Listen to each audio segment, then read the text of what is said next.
Hello বন্ধুরা, আমরা প্রায় এই রান্নাটা বাইরে থেকে কিনে খাই। দুটো বড় সাইজের রসুন ছাড়িয়ে আমি গ্রেটারে গ্রেট করে নিলাম। কিছু পরিমাণ ধনেপাতা কেটে নিলাম, আর ঝাল পরিমাণ মতন ঝাল হিসাবে আমি কাঁচা লঙ্কা কুচিয়ে নিলাম। এবার আমি প্রেসার কুকারে দুটো সিটি দিয়ে কয়েকটা আলু সেদ্ধ করে নিলাম। একটি প্লেটে কিছুটা সাদা তিল আর সাদা জিরে নিলাম। কড়াইতে অল্প তেল দিলাম। তেলটা গরম হলে ওই সাদা তিল আর সাদা জিরে আমি হালকা একটু ফ্রাই করে নেব।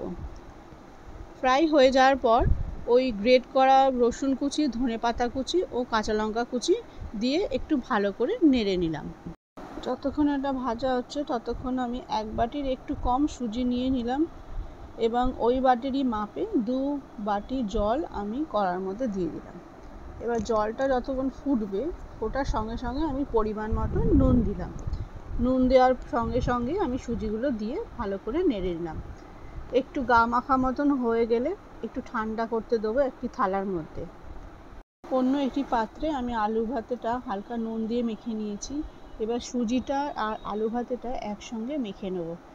মেখে নিয়ে গোল করে বা লম্বা করে যেরকম আপনারা পারেন শেপ করে নিন। আপনারা যদি চান ভেতরে চিজ দিয়েও এটা করতে পারেন, চিজ দিলেও ভালো লাগবে। আর যদি ভাবেন স্টোর করবেন তাহলে শুকনো কর্নফ্লাওয়ারে গুলিয়ে ডিপ ফ্রিজে রেখে দেবেন।